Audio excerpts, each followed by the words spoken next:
Hey guys, hope you're having a great day. This is my Q&A. I figure I'd take a walk in the mountains, different scenery, better than standing in front of a desk or something boring like that. And so this is to celebrate the 10K on YouTube. Funny thing is, it took a long time to do. I've been on YouTube for about 5 years. And but ever since I hit 10K, it kind of keeps getting more subscribers faster than when I started. So by the time you see this, maybe it hit 15, because it's already at 14 something. So thank you very much to all who subscribed and watches my channel and all the videos I make, and hopefully they're helpful and entertaining to you. So I'll try to answer most of the questions. I got them on paper so I don't have to keep looking at my phone. Thank you to those who submitted your questions and have any interest in the channel and about myself. If you want to know more personal questions, that's the extent of what I'm going to answer, but that's in the 3K video, and I'll link it in the description box below. So we'll start with the first question from Tita's mom. She said, where would you like to travel and what is my bucket list? An updated one, because I did one in the other channel. I would like to go to Chile. That's one of my top places, or South America in general. And the reason is they have a nice Pacific Ocean coastline with lots of great food, wine, seafood. I'd also like to go to Greece and Italy, and maybe Peru to see Machu Picchu and hike that. And I'd like to go to the Netherlands. I'd like to show my son the other parts of his culture. He is part, I believe, are they called Danish? I don't know. That's not my side of the family. I'd like to go to Taiwan, Spain, Namibia, Africa is on the list. I saw a video of that. It's a nation in the western coast of Africa that has beautiful beaches and stuff that you wouldn't even think of Africa, but they also have beautiful desert camping. Scotland and lesser known places in Central Europe, or you might consider it also part of Asia, like countries in the Caucasus Mountains, such as Georgia and Armenia, because I like their cuisine and cooking. And so if you wonder how I travel so often, I usually plan way in advance, 1.5 to 2 years in advance, and that's how I pay it off slowly. And I will be tackling some on the list, so hopefully if I'm still on YouTube, you can see those trips. She had a couple of questions. So Tita's mom also asked, who do you follow on YouTube that got you interested in becoming a YouTube creator? And I'll say honestly, I never watched YouTube prior to starting a channel. I mean, I'd scroll through for stuff like how to do this and fix that, but nothing like following people. I didn't discover it till I made a channel. I did watch a little bit of Mikey Chan and Mark Wiens, but not enough to follow. I don't really watch food creators. I would think it went way back before that. It's watching Julia Child on PBS as a child, her cooking show, and Anthony Bourdain is a big influence. Watching his TV show and him traveling the world and eating food was such a great experience to see all these cuisines and countries and customs. She also asked, I know you don't care for mac salad, but is there anything else that you don't care to eat or drink? I don't care for cooked carrots. I don't like yellow mustard. I'll eat hot mustard like Coleman's or Chinese mustard, but I don't like that French's Americanized mustard much. I don't like most offal, which is parts of the animal that nobody likes, like liver, kidneys, stuff like that. Not really a fan. I don't like raisins. And I don't like, surprisingly, Vienna sausage. I don't like the texture of it. I never did like it. And I don't like pineapple pizza. Can probably start an argument on that. And the funny thing is, all the things I hate, my son eats, so we just trade, and all the things he hates, I like, because my son doesn't like ketchup, but he loves mustard. So I guess we're compatible in that way, so we don't waste food. She has one last question. Where and what would you eat for breakfast, lunch, and dinner if you were on a budget? And also if the sky's the limit. So for on a budget, I would probably eat at New Queen Barbecue. It's on Queen Street, and they have big breakfast platters for a very cheap price. Their breakfast combo has spam, Portuguese sausage, bacon with eggs or whey and rice, and it's pretty affordable. For lunch, Scoopers, definitely. I've covered them a couple times. Very cheap plate lunches, and their minis are just as big as a regular plate lunch for a very small price, and you get dessert. And in terms of dinner, I really couldn't find something that's budget-wise because everything's expensive these days, but I would say Ray's Cafe, because they actually have some plates for $10 straight with no tax. It's just $10, and it's a pretty good portion, and you can get either mac salad or a big toss salad, so that'll keep you full, and it's cheap. For the sky's the limit, I would probably go to the Sunday brunch and breakfast buffet at Orchids or either Hoku's in the Kahala Hotel. I haven't been in a while, but that was really impressive to me, and I loved the spread. It's so amazing. For lunch, I'd go to Hamada General Store. I've never covered it before, but I've been there a couple times. Very pricey, but the food is delicious. I really like it. And for dinner, it's either going to be, so far, Chino's or Rigo. Rigo, I've been there 3 times already. Really enjoy their food. Both are very expensive, but I enjoyed the dining experience, and I enjoyed all the dishes that I ever tasted there. They're all perfect. All right, second person's question is from Larry. What interested you in starting a YouTube channel? Well, I've always been into food and travel, watching it on TV. I always wanted to, I dreamt as at a young age, just daydreaming, looking at an old atlas book and putting a list in my head of countries I wanted to go to. It was so old, I think it had like Czechoslovakia and all the countries that don't exist anymore. I think around 2010, I got into writing reviews on Yelp. And, because we always went out to eat anyway, so we would write on there. And I figured one day I had an idea that, I'm doing all these reviews, why not put it in a video format? And that way people can actually see what you're eating. They get a better feel of what it looks like inside the restaurant. And it's much easier than reading words on a computer or paper per se. And there's more visual than just standard pictures. It's a video of what the dishes look like, and you can put close-ups of it, and that's what made me start it up, I guess. Rod from Australia asked a couple questions. Thank you, Rod. What is your favorite part of Oahu? And I'm not sure what my favorite part would be. In terms of beauty, I would say the windward side is the most beautiful. You've got the beaches and the Ko'olau Mountains, so the best of both worlds. In terms of practicality, I would say the Aiea Pearl City area, because you're close to everything. It's you're kind of centered in the middle. You've got a short drive to Kapolei, a short drive to Mililani or Wahiawa, and a short drive to town. And jumping on the H3 is right there, so you can go to the windward side as well. And also you have a lot of choices for dining and shopping, and just not even shopping for silly things, just your basic needs. You have, Pearl Ridge, a couple of strip malls in Pearl City, and, Sam's Club. So I think it's a great practical place to live. I'm from Kalihi, so I know it has the reputation to be gritty and has a bunch of characters there, but I feel comfortable there and I have no problem there. So even though people give negative comments, I have a special place in my heart for it. But I hope that answers your question, because I don't really have a totally favorite part. Hopefully that's more specific for you. His other question was, what was my favorite Hawaiian food? And I don't know if you mean a restaurant or a specific Hawaiian food, but I'm going to just take it as that. And that would be opihi's, my very favorite, although very expensive, and I haven't had it in years. And I like lau lau and squid luau. Those are my favorite dishes.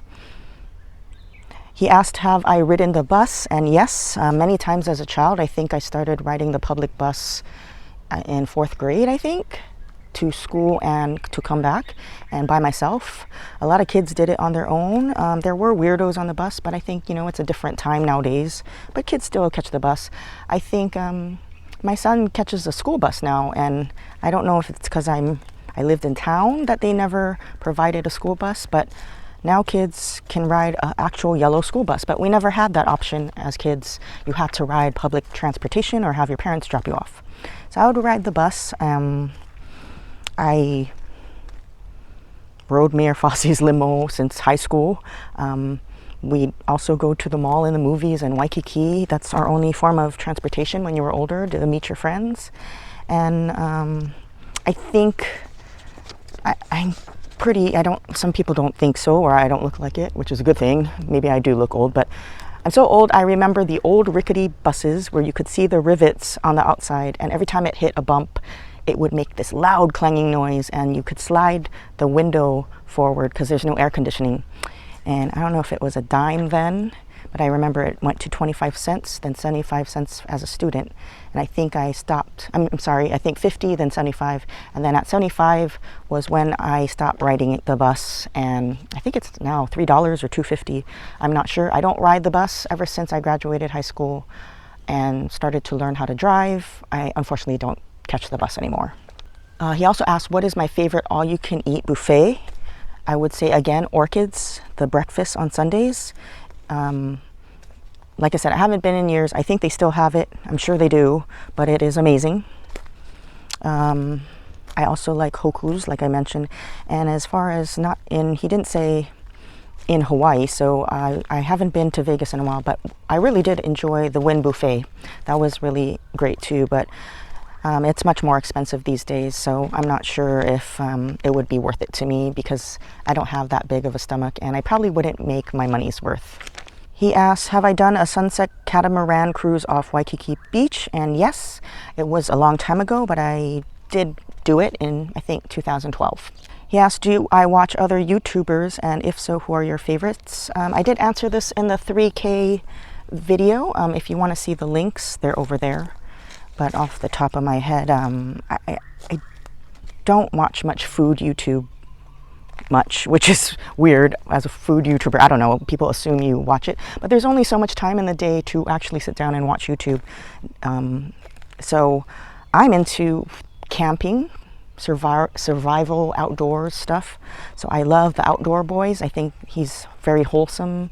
He teaches his kids great skills, and it's just a good time, good channel. I also like, my top favorite YouTubers are Harold Balder, Bald and Bankrupt, and Kurt Kaz, because I just like that they travel everywhere and places that aren't popular and show everything, and most of it's not even edited. And I like their strange sense of sarcastic humor. I also enjoy other outdoor stuff like Pacific Northwest fishing adventures. I like documentary type things like Soft White Underbelly, Peter Santanillo, stuff like that. I think if I were to do YouTube full time, which I'm not sure I would do, I'd probably lean towards doing something like Harold Balder, where he just walks around and travels around the world. It's not necessarily about food. He does show some food, but it's more just about travel because I like to travel. And he asked one more question, which was kind of strange to me as an American, but should there still be 1 or 2 cent coins? And I don't honestly care. I mean, I've been brought up with that kind of money. We don't have 2 cent coins, but 1 cent and all that change, quarters and nickels. So I don't care because I guess I've grown up with it. It doesn't bother me. But being in other countries and having that experience, like Vietnam has no coins. They use all dollars. And when you go to the store or even street vendors, it's all a set price with zeros at the end. There's no 99 or, nobody's going to charge you 499 dong. It's going to be 500, so it's just simple. And I think that's so simple. Wish we could carry on that way. If everything was evenly priced, like $5 instead of just $5.99 or, all that stuff, then you could get rid of the coins. And I guess I don't really count because I never keep cash. I'm one of those weirdos. I hate change in my pocket. And that's exactly why I don't like the coins jangling around. I don't want a jar of coins at home, so I am pretty much a credit card person, and then I pay it off right away. Okay, the fourth question is from the Hawaiian traveler himself, Sean Kaliponi. Hello, Sean. Were there ever moments you thought about quitting YouTube? And if so, what made you keep going? We've seen many people come and go, so just wondering what keeps you motivated. I did have a moment about thinking about stopping, including recently. People don't realize there's a lot of work to it. You have to make ideas, and it's not just the idea, you have to plan things out and organize things, to setting up to film, editing, and also uploading it into YouTube, and then doing a thumbnail. There's a lot of things to it. So it's a lot of work. It's literally like a second part-time job. I guess people don't see the pre-planning to it. And I guess what keeps me going is just the people, the interaction's nice. Well, the nice people anyway, because there are some grumpy motherfuckers out there. I'm sorry, I just had to say that. And if you know me and you ever meet me and I get comfortable with you, I do swear a lot. I'm sorry. But I try to keep my videos wholesome, but there are a few miserable people, but I'm sorry. I just need to take a deep breath, go to the beach, take a soak in the water, release your anger, and be happy, because life's too short. But other than that, everybody else, majority, are very supportive. They have kind words and they enjoy the videos. So it makes me keep going because they want to see it. And when the day comes when it's not something that people want to see, then I will just take a break and do something else, I suppose. But for now, it's a hobby. I do enjoy coming up with different ideas, but again, it is hard work. I think if I do get tired of making videos, I probably will do your format, Sean, where maybe I might release a video every 2 weeks instead of every week, because it is quite a commitment to do it every week. So I can't even believe people that do everyday videos. Like, there are some creators that do that. So I give them props because that's pretty gnarly. Linda asks if I cook and what are some of my specialties. I do cook. I have cooked from a very young age. I don't know why. I was just always interested in cooking. Like I said before, I would watch PBS shows of Yang Can Cook, Julia Child. That was way before Food Network even ever was born. And I just watch it all day. I just love to cook. I started to cook my own meals over the stovetop since I think around 10. I just had to cook for myself because my mom was always working. And sometimes I would cook for my dad when he was at home. I wouldn't say it was great because I was a kid, but that's the start of learning and how to prepare things and cook it all the way without burning it, and how to season things. Also, my grandmother and my mother is a great cook. My grandma, she is of Hawaiian, Chinese, and German descent, so she did cook a lot of Hawaiian food. So I learned from her, but she also cooked some Chinese stuff. I'm not really into Chinese food, but I can cook it if I wanted to.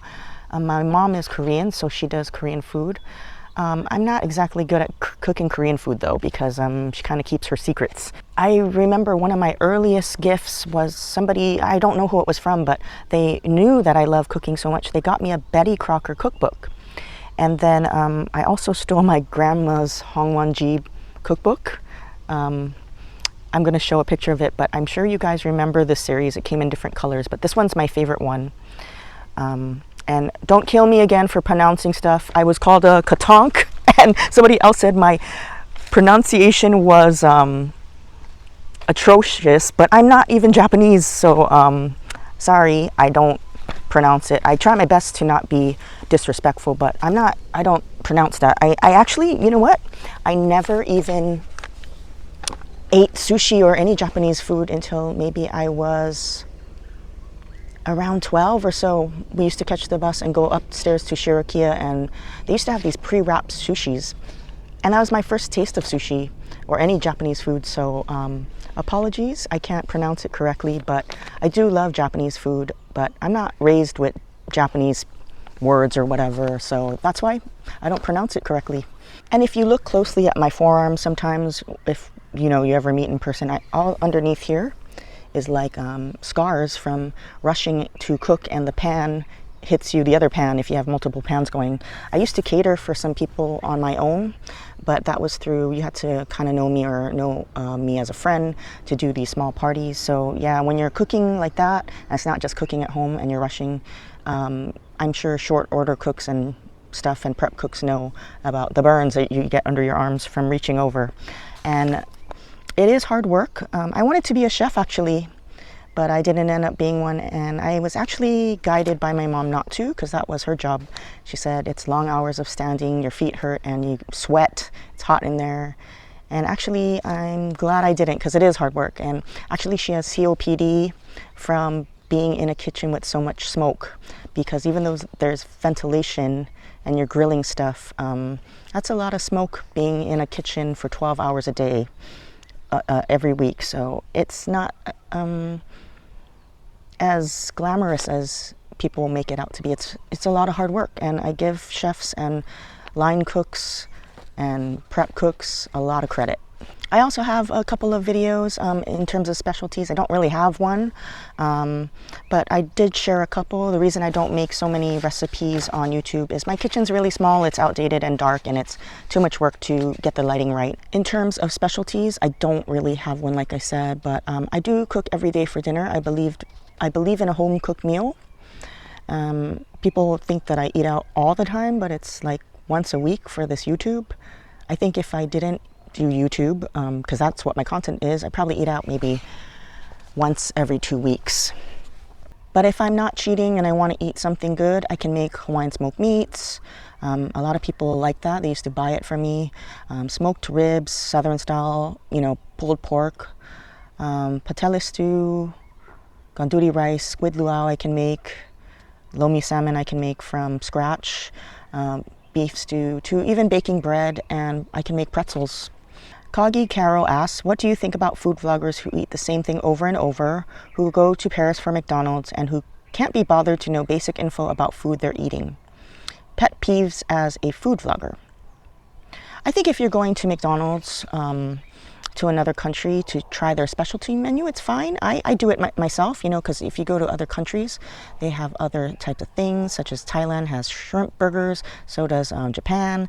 In Korea, I tried the bulgogi burger, and Portugal had their caldo verde soup, and also they serve beer in European McDonald's. But, same as in the States, every state has a different specialty. For us, it's the Portuguese sausage, eggs, and rice. We used to have the saimin until the Okahara saimin went out of business. So I have no problem with that kind of stuff. But if you're only going to McDonald's and you're closed-minded and you're going to only Burger King and McDonald's and stuff and eating the same stuff anybody else could get, it's kind of boring to me, but I'm not going to judge you. I think some people like that stuff. There's that famous guy that has like 2 million subscribers, Review Bra or Report of the Week, and all he does is fast food. But his purpose is actually interesting. When he was interviewed on why he does fast food only, he said that's what most people can afford and the whole country usually has. So everybody watching in the United States can get a hold of that type of food if they're on a budget. So for that, that's fine. But I think to be considered as a foodie, you have to be considerate of other people's cultures and foods. You can't just eat what you're familiar with at home over and over and be closed-minded and say, I'm not going to try that. If you try it and then you don't like it, that's fine, but at least try it. I think it's the same thing in a reverse mode of locals getting offended if a person from the mainland came and said, I'm not going to try poke because that's gross, or they're not going to eat raw fish, or they're not going to eat your Hawaiian food, or they complain about the poi looking weird. It's the same thing of a local to say, I'm not going to try that because, they're just not familiar. It's kind of offensive to that culture. So I don't want somebody coming here. I find it irritating when people criticize our food. So I wouldn't want to do that to them.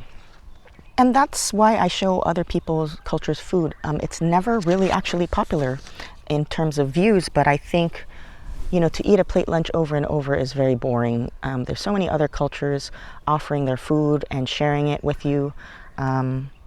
And that's why I try to show other people, to show that it's not scary. Pet peeves as a food vlogger, I'm not sure that could go many ways, but I'm going to interpret it as this. My pet peeves are setting up my camera gear. It's such a pain in the butt. And moving files to the folder on the computer to, you know, upload it and edit it. I don't like rude people that are like flagrantly rude to you in food service. There are not many, but I've encountered 2 in my life. Actually 3, 1 in Boston, but 2 locally. And as far as in videos, if you're asking me as a food vlogger and watching other videos, I don't personally, and this just is my personal opinion, I don't like people that chew very loudly and like actually open their mouth and chew like a cow. I know with the mic on, you're going to hear every chewing because I can hear my chewing, but I mean, to the point of chewing like you're chewing gum, I just don't like, I don't know, it's just, I know it's a thing that people have it in their genes, like that's something annoying to them, but I don't like it. And that's why I cut out most of my chewing. Plus it gets to the point, I mean, I'm sure people don't want to see me chew and eat for 5 minutes and then hear my thoughts. So that's the only thing.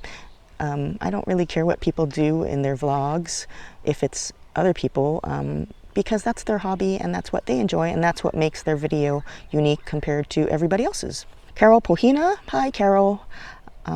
She asked, can you tell us what your favorite beverages are? What coffee, what non-alcoholic drink, and alcoholic drinks?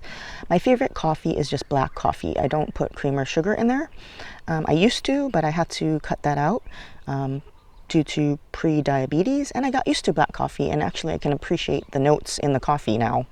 I usually order from the mainland. I like Montana Roasters coffee, and I also, if I'm going to just buy it locally and I'm lazy, I buy Black Rifle coffees, just black. I really enjoy those coffees because I make it at work and at home a lot. And my favorite non-alcoholic drink, I don't really drink soda much, I just drink water. But if I were to get a soda, my favorite is Dr. Pepper. And I like and drink a lot of chamomile tea. For alcohol, I love beer. As you can tell, I don't like hard alcohol. It doesn't sit well with me. I specifically love Newcastle Brown Ale, and I really fell in love when we went to film it. Kalihi Beer actually has great beers, and they sell them at Tamora's now, so you don't have to go to the brewery for that. But, you know, those kind of beers are heavier, and I gain a lot of weight, so I had to switch to pretty much pea water. It tastes like water. Michelob Ultra is my beer of choice now because of it's less carbs and a little healthier for you, but most alcohol isn't healthy for you anyway. Title Tarot asks, what would be your biggest tip for others out there who are looking to start a YouTube channel? That's an interesting question. My biggest tip would be to just film and upload as much as you can. I think if you don't ever film and you keep telling yourself, I'm going to do it one day, but I'm not ready right now, or I need to learn how to edit, or this and that, then you're never going to do it because you're just making excuses for yourself. You have to upload at least once a week. Otherwise, the algorithm will totally turn you off and it won't even suggest you to people, you know, on YouTube on their homepage. So you'll kind of be stuck in the abyss and nobody's going to find your video. And it takes patience. It takes a lot of patience to get your videos out there and to be, I guess, noticed for people to subscribe.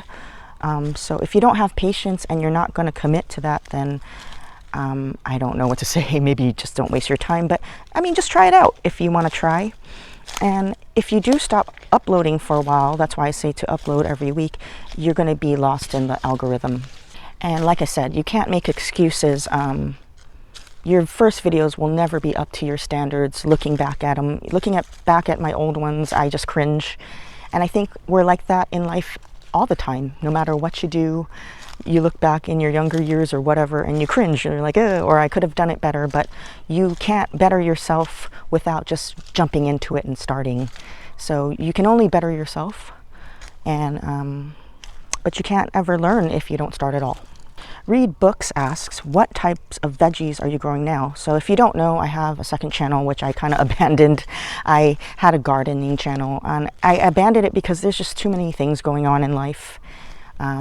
Just not YouTube, doing this channel, but you know, I have other stuff to do around the house and my real job and being a mom and stuff like that. So I haven't really shown stuff in my garden. I haven't really started much by seed lately because we were on a trip and we're going on another one.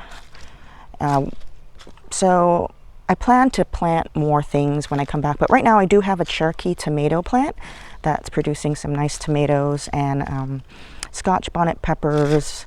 I got a couple of bell peppers and sweet peppers, Jimmy Nardello peppers, which I really fell in love with. They're great sweet peppers to eat with your meal. I have this fish pepper, but it doesn't look like what's on the picture. So I have no clue what pepper it is, but it is quite spicy like a serrano, but it doesn't look like a habanero or a serrano. It has a really round bottom, so it's quite strange. I did harvest some nice carrots before leaving for Japan, and also even grew a watermelon. It wasn't the greatest because it didn't ripen enough. There was so much rain this spring that it got like a powdery mildew or something, and it died while it was on the vine. So I had to cut it before it rotted, and it still was sweet, but I think it could have been sweeter and could have grown bigger.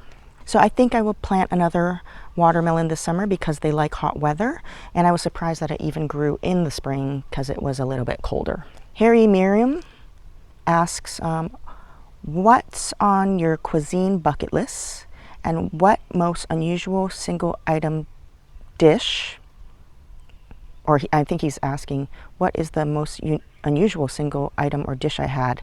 What revolted you the most, but after tasting turned out not so bad? Hi Harry, and he's an OG subscriber, has been with us for a while, so thank you Harry. I would love to travel to countries like near the Caucasus Mountains, like I said, Georgia and Armenia. I want to try their cuisine. It's similar to Middle Eastern cuisine or Greek cuisine, but it looks very tasty, and kind of like, I like the pork chops with the onions, and it's marinated in lemon juice, and they barbecue it on the grill with the pita bread. I would also love to eat the food in Chile. That's on my bucket list, like I said, because they have the amazing seafood and wines. For the most unusual dish I've eaten, it was probably the sea worm omelet in Vietnam that I showed in my Vietnamese series. But it wasn't so bad. It tasted like eggs with grounded up pork. I think the dish that revolted me the most was the mixture of offal, which are the random organ meats. And I think it was from Kay's Market in Kalihi Valley. I did a video on that as well. I wanted to just be open-minded and just try it because like I said, you'll never know if you like it if you don't try it.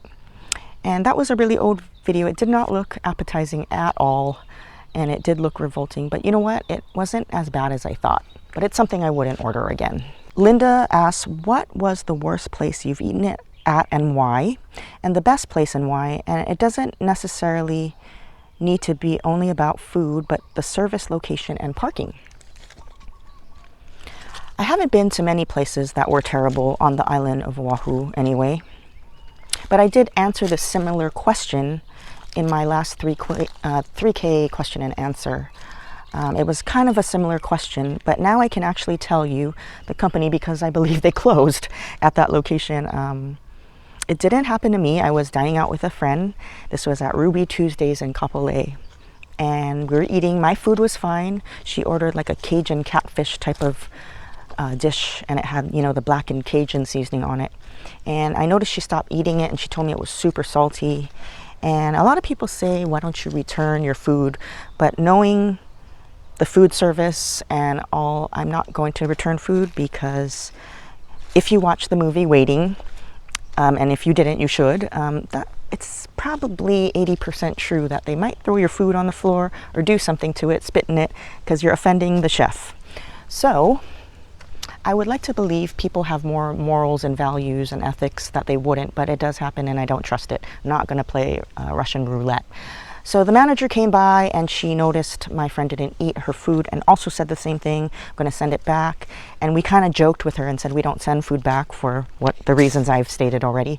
And she laughed and said we would never do that. So we said fine, just take it.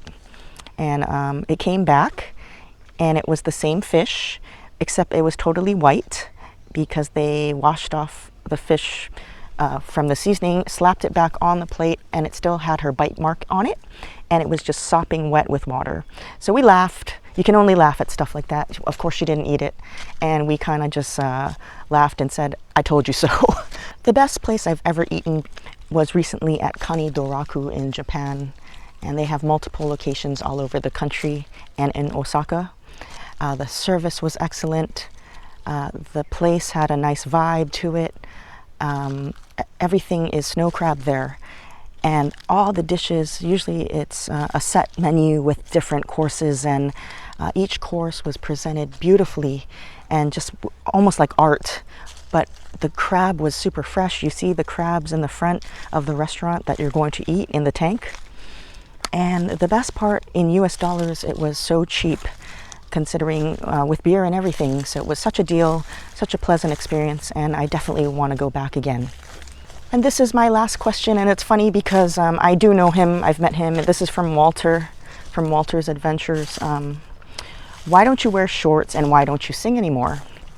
I just don't wear shorts. I like jeans and pants. I don't show my legs. I do wear shorts, you know, obviously at the beach, but I would rather just wear jeans. I'm a jeans and t-shirt kind of girl. I only wear shorts at home when it's hot, so that is just me. I'm weird. And I don't sing much anymore because I don't have time. I guess because we're friends, he sees that I used to sing on Smule. I'm still on there. I still have an account there. So if you like karaoke and you do Smule, the app, you can add me and we can sing together. But I don't really have time to sing anymore, and my old ass just wants to take a nap instead of sing a stupid song. So that is my answer to you, Walter, and I hope you guys enjoyed the questions. That was the last question, and thank you very much for bringing me to this number of subscribers. I really appreciate all of you, and you know, to take the time to even watch my videos. And I hope you continue to follow our adventures, because by the time you watch this, I will not be here. We're going on another Disney cruise, this time to Cozumel, Mexico, Falmouth, Jamaica, Grand Cayman Islands, and Disney's private island. I am a weather nerd, and looking at the forecast, it's not looking too good. So I don't even know if we're going to be stopping at any of those places. And if we do, it'll be probably rained out to do the beach activities. But we shall see. And after that, I have another adventure solo. So hopefully you can join me for that. I know there's a certain number of viewers that like my traveling videos. They're not as popular, but the ones who do, hopefully you're looking forward to that. So with that said, I hope you enjoyed that and it answered your questions for the ones who submitted the questions. I hope I answered them correctly or to your liking, and explained enough. And until next week, I will see you then, and by then I can probably have time to edit the first leg of our cruise. And I'll see you then. Have a great weekend. Take care, everybody. Peace out.